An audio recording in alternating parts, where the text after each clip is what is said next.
and get started. We're going to talk about wide receiver play today. I'm going to try to, because looking at the schedule, there's not really a Q&A, and I thought that was really beneficial for you guys. So at the end, I'm going to try to go through this stuff. We're going to talk mostly technique. There won't be really any film on this. This will be more technique stuff. And then at the end, I'll leave you a little bit of time so you can actually ask them questions before you guys leave and kind of go from there. So as we look at this, guys, and you guys can email me, you know, the email's there. You guys can always email me. But just starting in stance, and you guys can have this presentation. I'll also give this all to Martin. Some of you guys have already collected it. I'll make sure that you have that so you guys can take it with you, whatever you want. So when we look at stance, and there's a lot of detail there, but the biggest thing that I want the guys to do is be in an athletic position, and really you're thinking as a sprinter. So as the guy comes and he's in a sprinter stance, let's say he's in the blocks, and he comes up, that I want to make sure that everything is north and south, they're in a comfortable position, and that the knee is over the toe. One of the classic things that you see is everybody resets, so they'll go like this before they start. They either false step and they pick it up because there's not enough weight. Now I will tell you this, when most guys, when they're in their stance, and I'm not very athletic anymore, so it doesn't look anything like it. So, but as that knee is over the toe, right there, they don't have to sink before they take off, okay? I really want everything, and you're really pushing off that back foot. Okay, everybody thinks that you're just going to push, you're rolling off, but you naturally will push off that back foot. So there's a couple drills I'll show you that I do. Now, as I was looking through my drill progression stuff, most of those things I do with them individually, and it was before practice to work on that false step. It wasn't that we did it as a whole group, so I'll show you some of that. And then as you guys, there's more detail on all the little things there. You will see, when I coached receivers probably 10 years ago, I would put the toe inside, and that was to help stop the false step. I kind of went away from that. And then all he'd do is he'd turn it before the snap of the ball. So instead of him picking up the ball, it's really hard to pick up your foot when it was like that.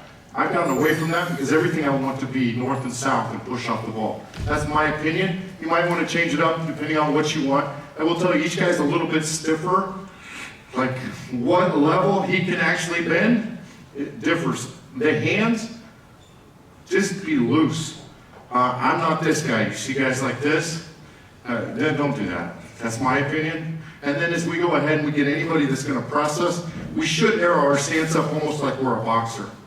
Okay, so that you can get your feet together, so that we don't have to gather so much, that foot's right there. Because really, in some way, you're going to have to foot fire in some way, stutter it up, and I'll show you some of the releases as we go through this, okay? So, I'm just showing you just a few of them, because there's probably, there's your stance. I'll give you all that stuff, guys. So this is what I do first, okay? Now understand that we went ahead, I had to do this right before I came. I said, hey, receivers, meet me downstairs.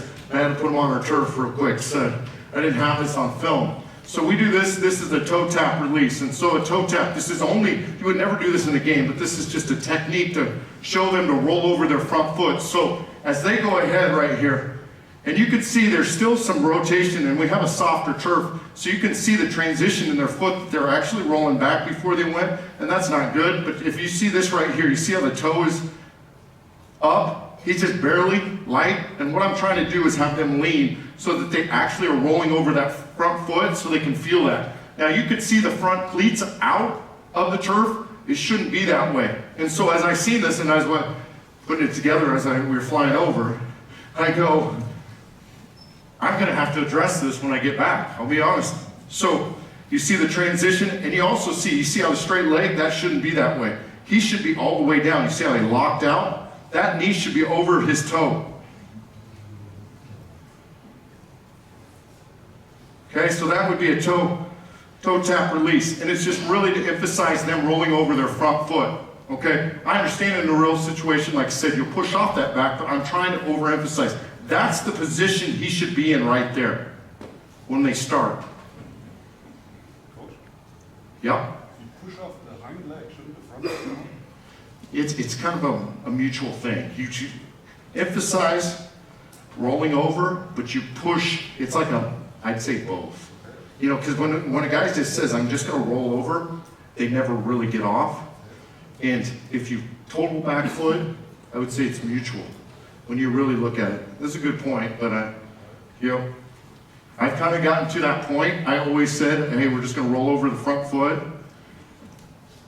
As I study film and then that back knee is bent, you naturally, and you're a sprinter, and when you're in the blocks, you push off both. So that's really what you're trying to, because really the ball has to come out, depending on if it's drop back, 3-step, it's going to come out in probably 2.5 seconds at max. And we want to press down the field as quick as possible. In the release, you normally can increase your speed as a player. Presently I have a guy that plays for the Cowboys that probably plays receiver for the Cowboys, and he may run 4.75 on a good day. He is slow, but he gets off the ball really well, and he's very aggressive. But so he plays faster than he is.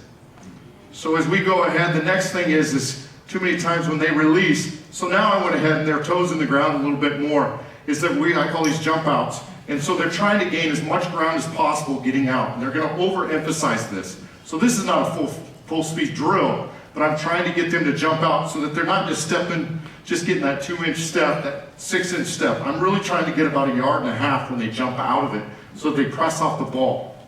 Because we want to get on the DB's toes as quick as possible. So you'll see this is much better by him. You see how he drives the knee up?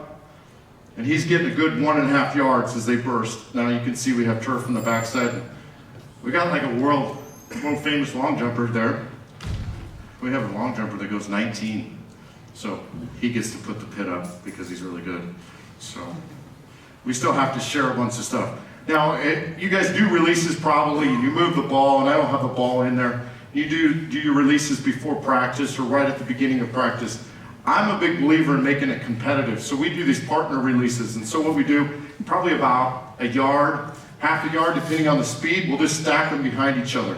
And I'll show you in the full drill here in a second. So as they're partnered up, there'll be one ball movement, and it's a competition. They're gonna go 10 yards. So the guy behind them, if he's able to touch them, just tap him on the butt real quick, then you know that he won. It also kind of keeps them I had to reload before I went, and it really pushes them to actually get some work done. Because if you just do get off drills, they go through the motions. That's my opinion, and you can rapid fire these at a pretty rapid rate. So right here, and you got to understand, I just grabbed these guys at the last second, so they're not warmed up, and we don't wear stocking hats at the last second and hats backward. It makes me look like a really poor coach, but hey. So you can see, as he's in a much better position, you can see this time, you see how his weight had to drop before he took off. You also can see they're trying to wind up too much as they take off. See, that's not good. Okay, so this is how we normally do it. I'll go down and back. So you see a full group, and sorry the film's blurry, okay? But all those guys are stacked. Those are all my receivers. And we're going to go down and back. And it takes about, you're like, because this drill takes 10 seconds and we move on. Like, we're going to get the work done. There's no reason that everybody needs to. Now, the problem is I have to stand out. The problem of this drill, and so you can't do it every time. I have to stand out in front of them, and I have to move my foot so that everybody can see it. If I put the ball on the line, not everybody can see it. So there is a little bit of a give and take on it. But I want them all to take off. So they'll take off depending on how far we go. They're only going 5 yards. And you can see some of the guys are lazy, and we will actually call them out in practice. Then film studies. So, and then they'll come right back. Okay, releases. Okay? And I was not aware that you guys don't see a whole lot of press. I figured you did, but you do not. So we'll talk about some of these. The biggest things, the 4 objectives, as you guys can see up there, is that we're going to go ahead, we're going to get on the feet of the toes of the DB as quick as possible. All right? We're going to try to avoid contact, and then we're going to try to open his hips in some way. Okay? And then close the gate, and we're going to get up on top. Those are the 4 objectives. The biggest thing is we push off the ball and we threaten the DB, though. You have to understand that. And then the 3 Ps, posture, patience, and physical. Okay? A lot of you guys said that pretty much explains itself, so I'll just leave it at that, and we'll move forward. And then release reminders, you guys got that stuff there. No, I don't need to go over that, we'll talk about it as we go. I don't like guys that just read off the PowerPoint. That's not really, you guys can read. Okay, so the first release is a jab release, okay? All we're gonna do is we're gonna go ahead and we're gonna gather step, and we're gonna take a jab. And we're gonna threaten the individual, and then all these are releases. So when I say releases, all I'm talking about is the feet. We'll talk about escapes with our hands secondary. If you try to teach both of them at the same time, from my experience with college students, athletes, it all looks bad. So I really teach from the bottom up. So we'll talk about, first thing, we'll talk about just the jab. And you can see the escape moves and all that. So here they are. You can see the gather step. They're going to take a jab and they're going to release away. And you can see that they're gaining ground at all times. Good posture. This would be an individual where the DB is a little bit softer. He's not real physical, but he's maybe inching out or maybe even off a little bit. Most of the time, most of the guys, and here's the thing, when you guys do one-on-ones, the DBs are always like 2 inches away, and then in the game, they're never even close to that. So when you do one-on-ones with your guys, tell the DB to back up. They're a bunch of cheaters. Because what they do is they just try to grab you, and then they think they won the drill, and nobody gets anything out of it. So here's a drill that we do. And so you can see the cones are quite a ways apart. Usually it's going to be 5 yards, and we'll have multiple drills going on at the same time. Whoop. Same time. Here we're just doing one-on-one. We got a little bit. We probably were running out of DBs. They're getting tired, so we'll work this drill. I tell the DBs to beat the crap out of them, and we're going to work releases so that both people get the work they need. We're not doing the passing part. Like I've talked before, we don't throw the ball tons. You're getting tons of work, and we can have all the guys go. They can get 15 releases in a couple minutes instead of us, we have to see a ball being thrown. I don't think that's crucial. So as you can see right here, he uses a jab release, gathers jab, not a great job by the DB, and really he didn't do much for an escape other than just a basic rip. But you can see, the biggest thing is when you want to stay under control. Too many guys, they're trying to do too much stuff. Control your moves. So this young man really works on his craft, and so I usually give the guys about somewhere around a dozen different release techniques and then a couple escapes. And then they decide which ones work for them, because some guys, his feet are really good, but he's not real physical. Some guys are just so quick, they really don't ever have to work an escape, I'll be honest. So, okay, then you got a 2-step release, and all this is it's just going opposite, just adding another jab to it. So it's a gather, jab, the guy overplays it outside, and then we come back inside. Or he could be actually playing outside on you, okay?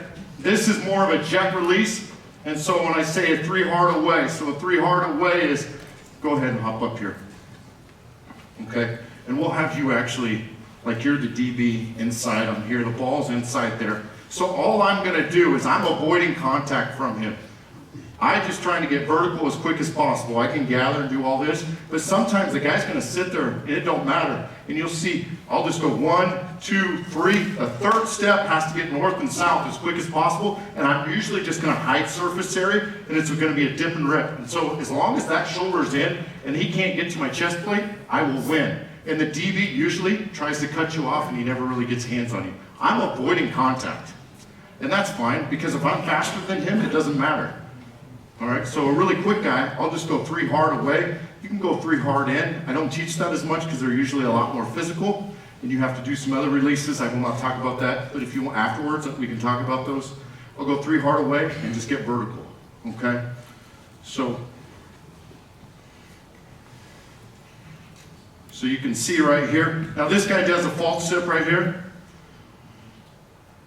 So the one thing is you'll find out is some of the film, I show you the good and bad. I'm going to show you some bad clips too, because I just grabbed random practice clips. It's not all the NFL players.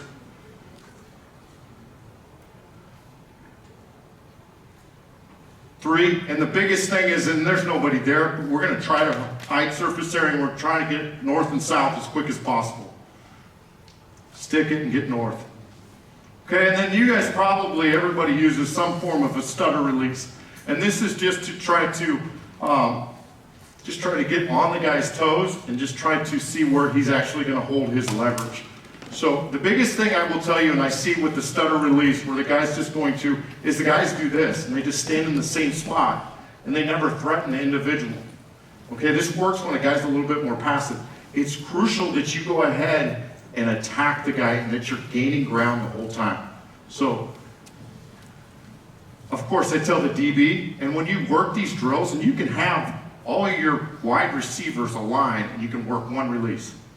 Down, back, down, back. So we'll work, in a 5-minute case, we'll work, you know, a million different things. And I think that's crucial, and you want to wear them out, because they're receivers. They're going to be running a lot. Just a true stutter. Okay, and then let's talk about some of the escapes. So those were the 4 guys. The other one that I would tell you is just a basic jet release, which is really just you getting off the ball. It's just threatening and going as fast as possible. The guy's playing off, he's playing cover 3, just vertically just taking off, okay? Don't do all those things. Too many guys are trying to make too many moves. Get vertical, quickly, okay? Threaten. And I tell you that over and over. So now the next thing will be all the escapes. So when we talk about escapes, that's all our hand combat. I'm going to give you a couple of them. There's a rip, a whiff. I think I'm doing a sweep the hands one. A lot of this stuff actually translates over from D-line, too. I was a former D-line coach. I know I don't look like a D-line coach. I'm not sure I was a great D-line coach, but some of the same techniques actually translate over. So some of you D-line coaches might be experts on this. So as we go ahead and we just do a basic rip, now you have to understand that the individual,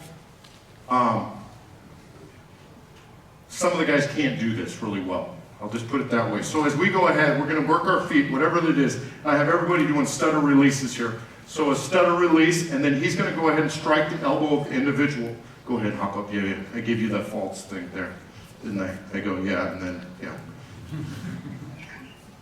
Okay, so we're going to work front side. Now I understand if the guy's inside leverage here, normally it's going to be opposite hand that's going to go ahead and collision you. Because if he shoots this hand, and that's a knowledge for those guys, if he shoots this hand and he misses, it's all over. Okay, so they're usually going to go inside hand, and they're going to go ahead and try to strike your chest. Yep, just like that, and they're going to work your hip, and do all the things they say they do. Not as a DB coach, but okay, but we're just going to, so that we can work the technique, is we're going to go ahead and stutter, and we're going to collapse that arm. And now I think this is crucial when you teach it, is that you're going to actually strike really high. We do not want to strike at the wrist. We want to get all the way to the elbow. Because if he takes it in, you at least get something. Okay, so we're going to strike. We're going to right there at the knife of the hand right there, open hand. I'm going to gather and visually see it. Too many guys are doing this. Visually see it, okay? And then I'm going to just rip through, and I'm going to get to a stacked position as quick as possible. Okay, I'm going to replace that hip. Go ahead and sit down. I appreciate it. You shouldn't have sat there. Okay, and this is not his release. I'm making these guys do it. And you really, that's not a very good collapse of the hands. That one's a little bit better.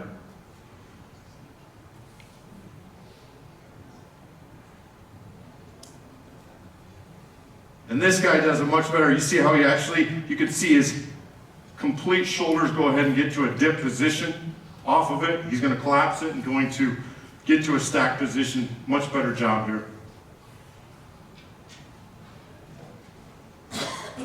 Okay, next thing we do is a whip release. Okay, some guys call it a punch. I don't call it a punch because when they punch too high. So all we're going to do is we're still going to collapse the same hand, arm.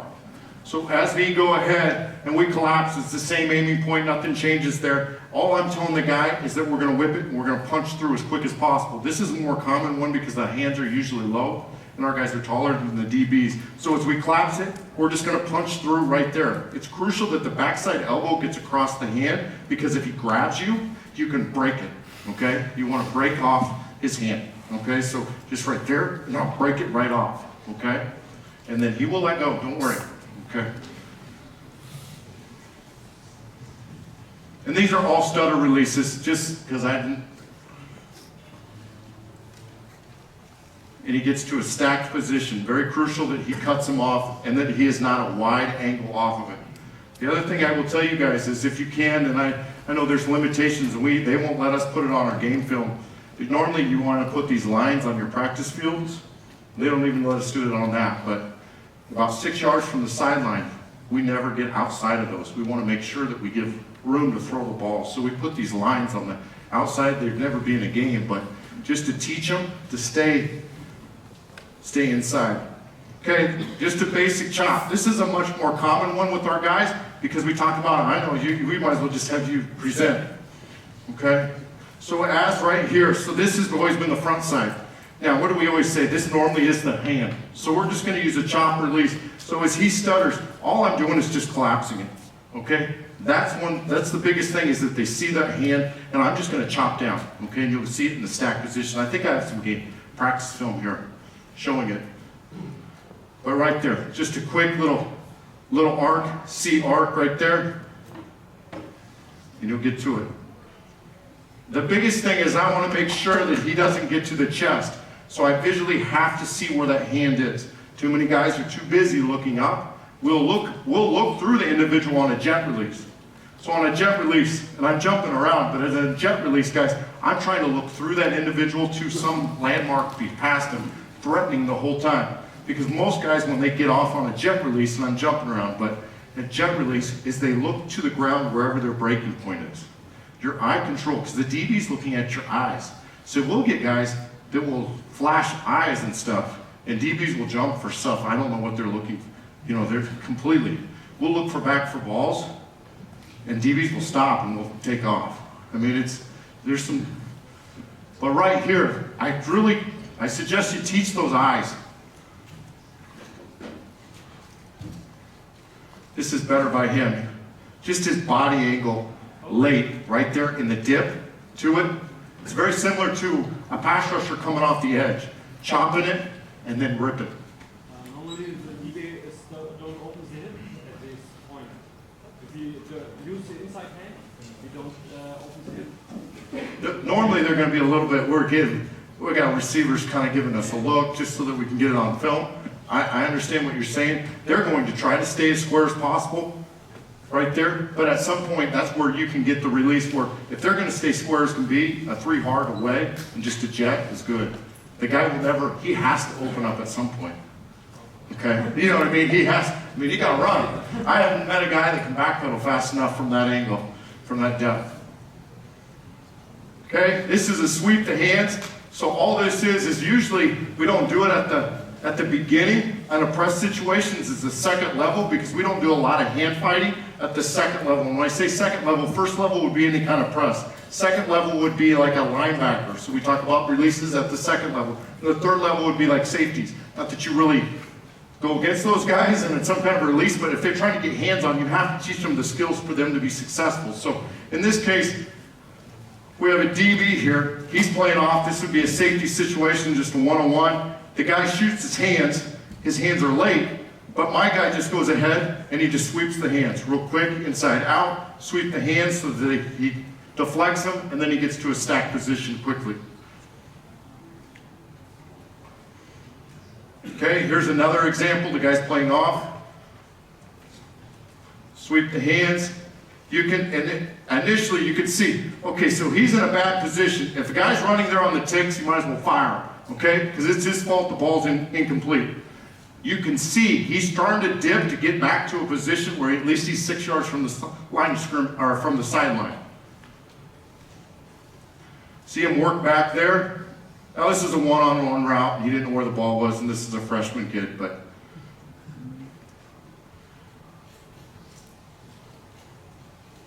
okay, so just some of the partner releases. So we'll do these drills, okay, like we were talking.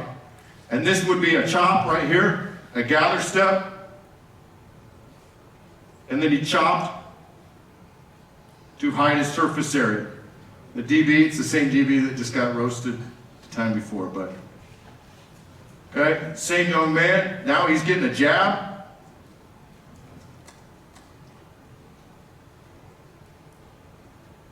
More of the footwork deal. The DBs are being really lazy with their hands. It might have been a day where they're not actually working their hands.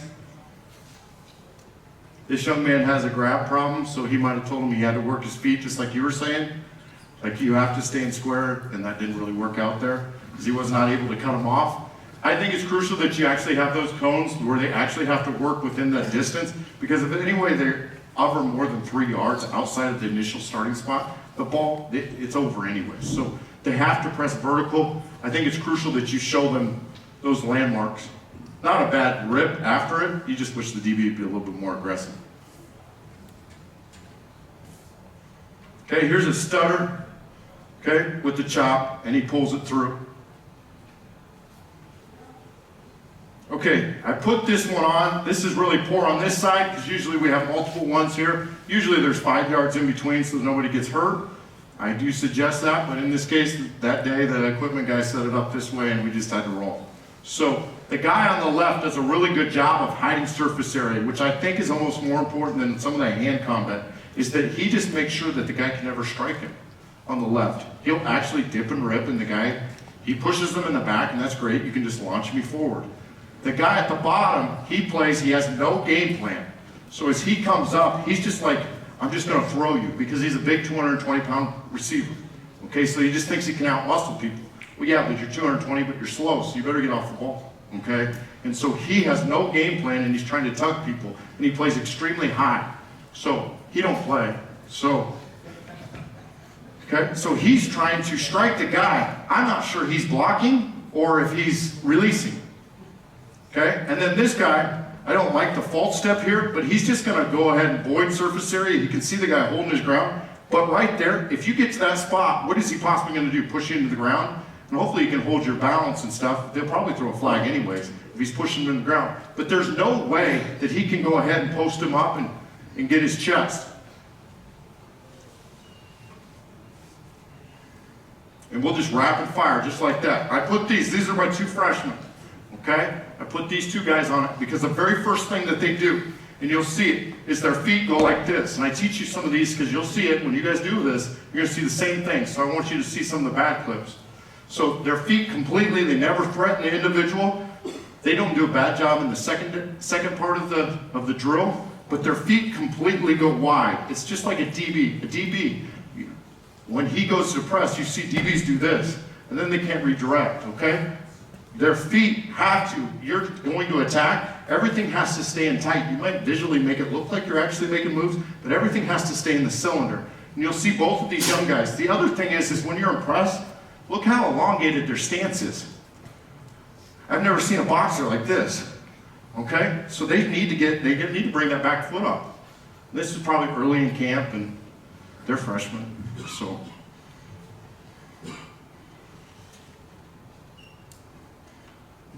See their feet? I mean, you can't get any wider. And then, oh, why don't we get my pad level down? This is an older DB. That's what you were talking about. Keep staying in front? Yeah, he knows what he's doing. And then this guy's lacking some footwork.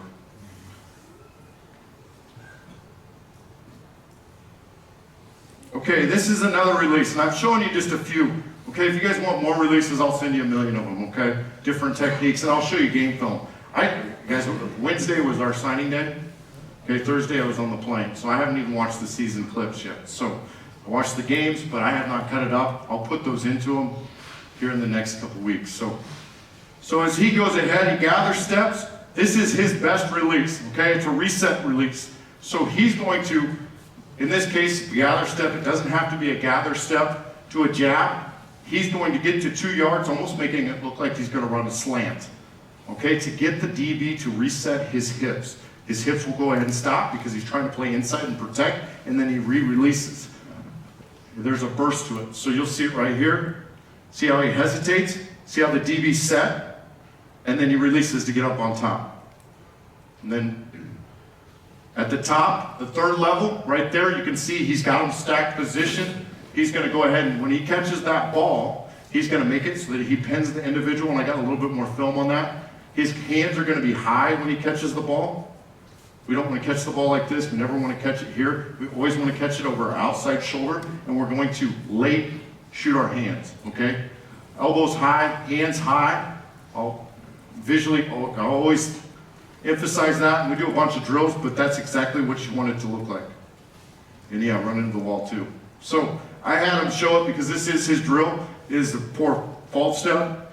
See how he And he's overplaying it, but. And then when you run the slant, then the guy will play over the top, and then you can go ahead and release inside. It's pretty simple. Okay, second level releases. This is one of my favorite. So it's just simple. Sometimes I actually have a pad where they actually have to collision it, but really I don't want them making contact. So this is a linebacker, safety rolling down. Maybe it's a man-to-man situation, but usually it's going to be a zone concept where he's actually going to be there trying to collision. We're threatening the individual. We'll get to a stem, so you can see some of these guys actually threaten to the right here. They're going left, and I put them on the line so that they get to the restack. So when we watch the film, they know that they got back to a restack position. Where if you're just normally going on the normal field, they don't understand exactly where that line is. So I think that's crucial for them to actually have the visual aid. So you'll see it right here. All I'm telling them, and I'm telling them just to hide numbers. If you're running at an individual and you just do this, they won't strike you, or if they do, they just bump you, and you'll be in good shape. When you try to fight and your feet stop at the second level, is when you're in trouble. So threaten is, and you're getting a lot more of these spot drop guys, so you don't even have to do this. See, that's good. The big dude.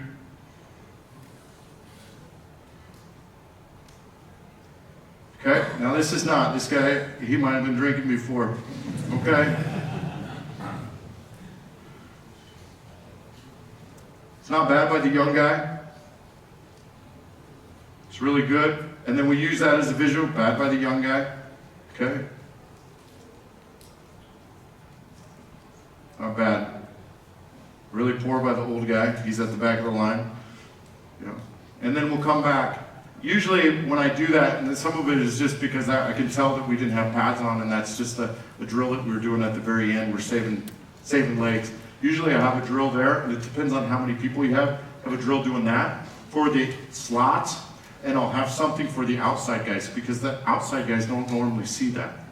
Okay, they're going to get more of a, we'll do releases with them. The slots don't have to work as much release stuff, so we'll do more secondary level stuff. And we'll work more chops, like that hand, we'll just chop it coming down. That linebacker that's trying to put his hand on you, we'll just work a chop, and then we'll work height and surface areas are the two things. These are push-bys. We'll do this, and there's multiple ways to do it, but we'll partner up here, okay? We're gonna say that the DB is on our outside here, and we just have to show this drill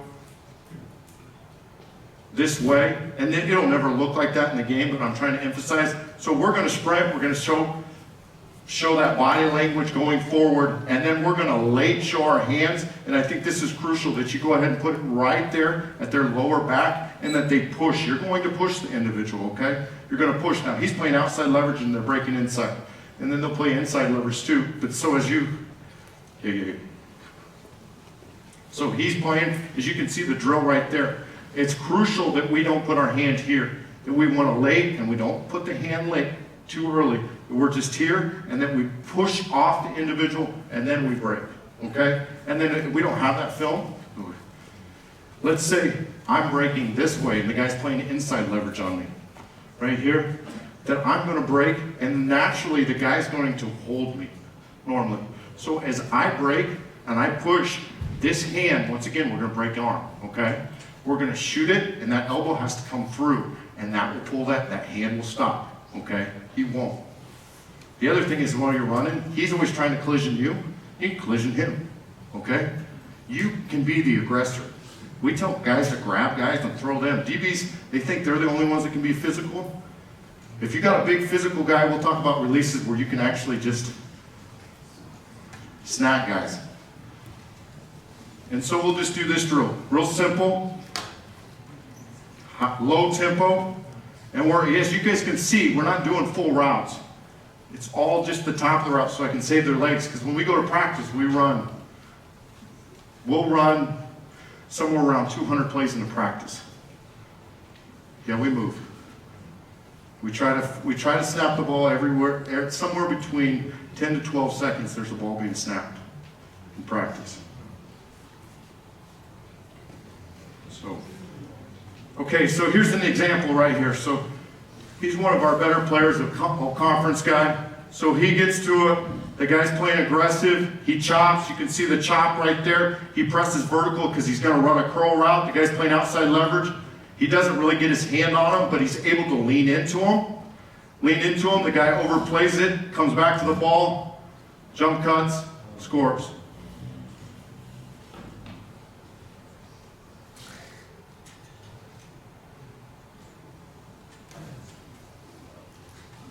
Okay, the other young man up here, this was a true freshman. This is film from last year.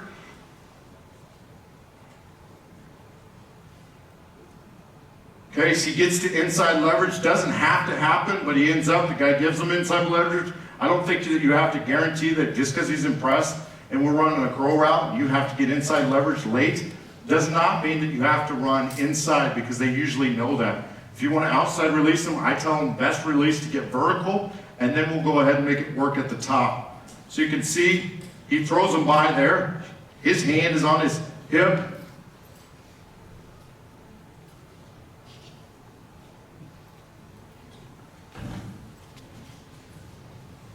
Okay. We're going to talk a little bit about blocking, okay? And these are the rules, the release, the creep. I'll give you this. I just don't want to go through every single part of this. I don't need to read the PowerPoint. I wanted to put it on there so you guys can have it, okay? And if you just want those, I'll email that. If you don't want the video clips, you just want the techniques, I'll send you a whole manual if you want it. Okay, so once again, we don't have pads on here, so this is a light day. We're going to press off the ball. I think it's crucial that we get to it. Now, timing is crucial in blocking. You're never going to be able to hold a block for 6 seconds, so understand where the ball is going to insert into the play, where the ball, what the time frame will be. So if it's going to be a bubble, usually you got a good 2 seconds. So I don't want to make contact with the guy until I only want to hold a block for about a second and a half. And then you're going to have a lot more success, and the chances of holding are going to come down because the guy doesn't know how to go ahead and attack you either. So as you can see right here, we're going to go ahead and press off the ball, and then we're going to work to stay square, and I'm going to strike the individual. As you can see, I'm giving a motion, and that they're going to strike and just get their hands, as simple as that is. And then I want to stay square with the field at all times. I never want to cut off the field, give them a one-way go. Now, normally when we go ahead and we're going to block, I always talk about where your leverage, where the guy's leverage. We'll look at DB play. So normally if we're going to run outside, I'm going to tell the guy to attack his outside shoulder, outside V, because the guy's always going to work to leverage. If you tell him to run right down the middle of him, the guy's just going to set that point, and then you're going to really have to block him. A lot of times they'll just run out of the way. You just keep on attacking, and really at the very end, when you attack outside leverage, that outside shoulder, you get to the middle of them anyways. You end up getting to that place. And then we talk. So this would be I had those 5 different things on there. Okay, so this is just your basic takeoff. They're getting to a shuffle, and then they're creeping. Once they get about 2 yards, they're not going to transition and break down until the individual drives. As you can see, notice that's why I'm giving them a signal to drive. We'll see if there's a couple other ones here.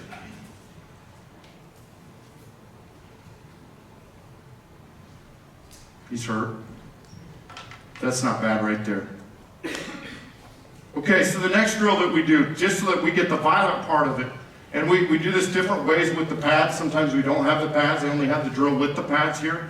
But I'm trying to get the guy, so once he gets to him and he strikes the individual, that he's going to go ahead and reset his hips. So we have these guys with bags trying to pull them, and they got to reset their feet as quick as possible, and they need to stay in an athletic position, okay, that they don't lock, their feet don't get narrow, and their feet should always be outside their shoulders. Their feet don't get narrow, and they don't lock because then they get thrown, and that's when you get holding. So some of these are better, but you can see I'm just trying to get them to work. So this is pretty good by him. And we do it different ways. You get more movement when you have the bag thrown. Sometimes we keep the bag, but the guy, it's a lot easier for them to stay in front. So I do it both ways. And then the last way I have them is we actually run, and there is no bag, and we strike the individual. Like we don't have pads on this day, that's why we're not just going to strike the guy. And I tell the DB who's representing as a wide receiver to throw him. Okay, and then as soon as he loses the guy out of his hip to hip area, we let go. We only let the backside hand until we get to a position. So we never want to hold.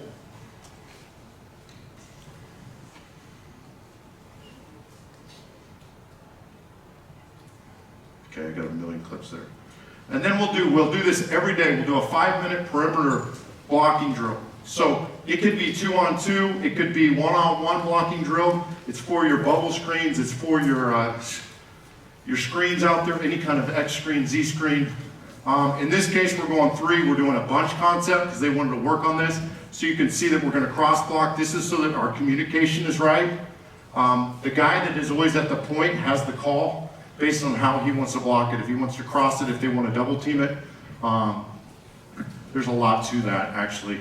As long as they're on the same page, though, it's usually pretty good. So here we are. We're running a bubble. You can see this guy's attacking. This is a scout team guy right there. Attacking his outside. You see how he works for leverage. And then we're just going to, there is the insert point, and we run through it. Okay, so to keep the guys honest, because this is the problem with this drill, is then the DBs play, okay, I'm going to just run full speed and stroke you. That's their thing. They're like, oh, see how great we are. And then we go, no, we throw the ball too, because you don't know when we're going to throw it. So we'll do this, we'll fake it, and then we'll just run by it, okay? I think it's crucial that you make that, and this is like back-to-back plays when I found it. So it's crucial that you keep everybody honest so that they play the drill correctly. Okay, the other thing we'll do is we'll block 4s. This is just another drill where we're going to, depending on what the guys, I'll put 2 guys there, and then they got to block that guy. We're throwing a X or Y, Z screen right outside, and then he's going to go ahead. If the guy is outside and you're the inside guy blocking, the crucial thing that I will tell you is the attack point. Most guys, when they're young, they want to run right at the individual. We want to run flat as possible, get square, and then attack the individual with outside leverage, knowing that he still has to keep outside leverage. So he will get flat, and this is a freshman, so you wish he was a little bit flatter. His hands are really poor, he's awfully wide, but that's the area that we want. And then we'll go ahead, depending on who the force is. So then he has to block this. Now you don't have to come with the angle. Okay, just a little bit of technique stuff at the top of the route. This is just our zigzag drill. And what I'm trying to emphasize is that they'll freeze it at the top and that they're going to get weight over their toe right there, and they're going to freeze it, and then they're going to jump out, okay, is what we're trying to do. I want them to stick it, and I want them to emphasize putting the knee over toe, that they're actually going to get that work, and that they're not stepping underneath themselves when they get out of the cut. Because a lot of guys will break, and then they do this spin out thing. I'm not sure what that is, okay? Put you in a grave, okay? But they got to get out of the drill. It's more important how quick you get out of the cut than how fast you go into the cut. And you can see him jump out of it, okay? And this is us just doing a drill right there in practice.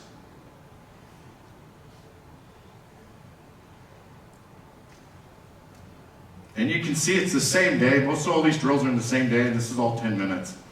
That's all the time I get. So just, and I will teach, in my meetings, I will teach drills. So that when we, and this is where the drill goes, and this is where, I think that's crucial, so that when you get them their time, because I want to gas, I don't want them to ever think that we're going to stand around and practice. Like, this kind of bothers me that people are back there. Okay? Just another example. This is a little bit faster, no big deal. We'll speed it up.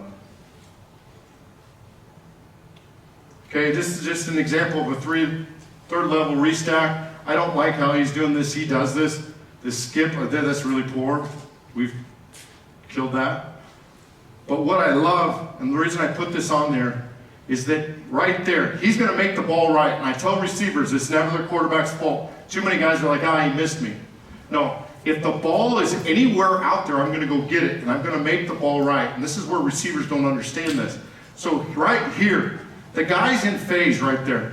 But he gets, you notice right there, what did he do? He ran to get to a stacked position, and he made the ball right. If he would have just faded, the guy would have ripped right through his hands or punched right through. So you could see the late hands, you could get to it. He leaned into him, and he late extended on the third level here.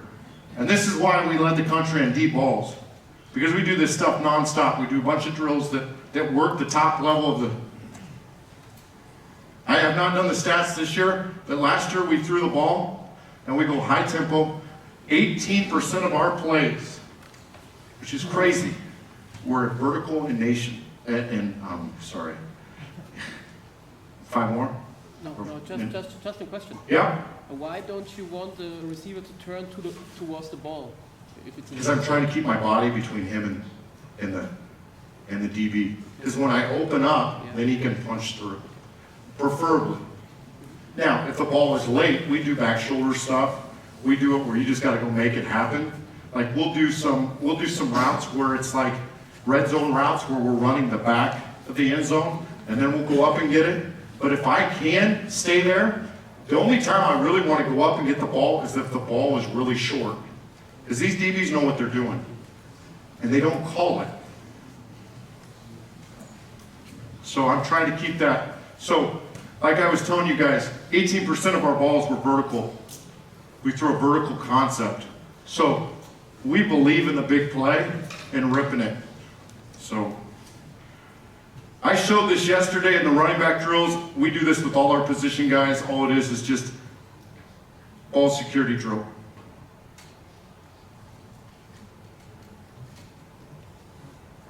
Okay, guys, that's what I got because I wanted to make sure that I gave some time for some questions. How much time do I got? A few minutes? I was moving. I'm 8 minutes past. Okay, well, that's not good. And, what questions you got? How do you coach speed cut? Do you have any drills for it? The true speed cut? Okay, so if you're just going to run like a 5-yard or a 10-yard, whatever the case is, what I will tell you is it's like riding a bike. Everybody's rode a bike, at least I hope they have, is as we go ahead, you're usually going to have your steps when they're going to turn. Okay, usually that's the case and what the depth is. Maybe it's because they're so short or it's going to be based on depth. But as we run, you're just going to run, okay? So as we run, I tell them, so if we put cones usually, I put cones, and I tell them that you're just riding a bike, so your shoulders are and then we're just going to run through it.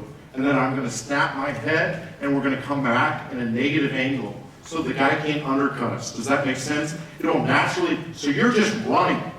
So you can have them just go in a circle, just running, okay? But they got to run. This is what happens on the speed cuts, is they do this.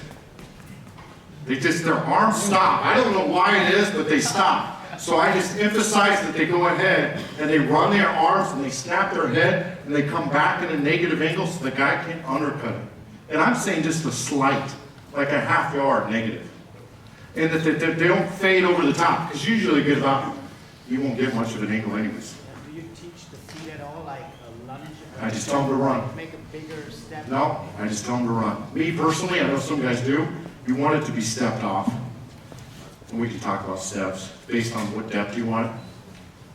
But the problem is what I run into some of that stuff is the depth changes so much based on the individual. So I have to take each guy and go, this is what your steps are, based on how tall they are. It's always great to say it's a 4-step or it's a 7-step glance. That's a way different route for each guy. Or if he's in, I got itty bitties, or what if he gets pressed? What depth do you want him to get if he gets pressed? Because there's more time. And the ball has to come out. You gotta, and so it might be different. Maybe your quarterback don't have strongest arms, so you don't throw it as far. Like, I've ran comebacks from 18 yards to 14 based on arm strength and speed. Because the O linemen are, the D linemen are better athletes. It is what it is.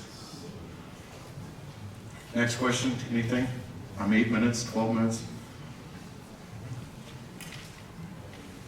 How do you teach route breaks? Is it a strict, this is a speed cut, this is a hard break, this is a breakdown? How do you coach that? There's three different breaks in the game. You got your speed cut, you have a hard angle cut, and then you have anything that is vertical in nature. That's all there is. So those are the three that I would teach. And the vertical is just getting on toes. The hard cut is the biggest thing. It's just 2 steps in it. You can call it a pressure foot. You can call it a pound step. You can call it, I've heard it a million different ways. You would like to get into a cut in 2. Usually it takes 3. plays, and it's just that you want to. I have really started to change on the hard angle cut. Changed instead of, here, I'll show it from this angle. Instead of, okay, pound that foot in the ground, I'm gonna break off my left foot, I'm gonna come back. I was always like, well, let's stay vertical, let's stay vertical, let's stay vertical. I want my hips and shoulders vertical, but this is a really hard angle to get out of. And if they're tight in the hips, it never works. And they round it and they step underneath themselves. So I've gotten to the point where that toe can, and you'll see the major NFL guys, they cheat it really bad. They're like turning into it when they turn. But if they can get out of the break, I'm okay with it. I would like them to show everything vertical. And I'm tight, old, so it doesn't look anything. I don't demonstrate for my guys. I've given that up. So, you guys are young guys, you can do that stuff. Never. Any other questions? And then the speed cut, I just teach it as running. Anything else, guys? All right, guys, thank you so much. You have my email.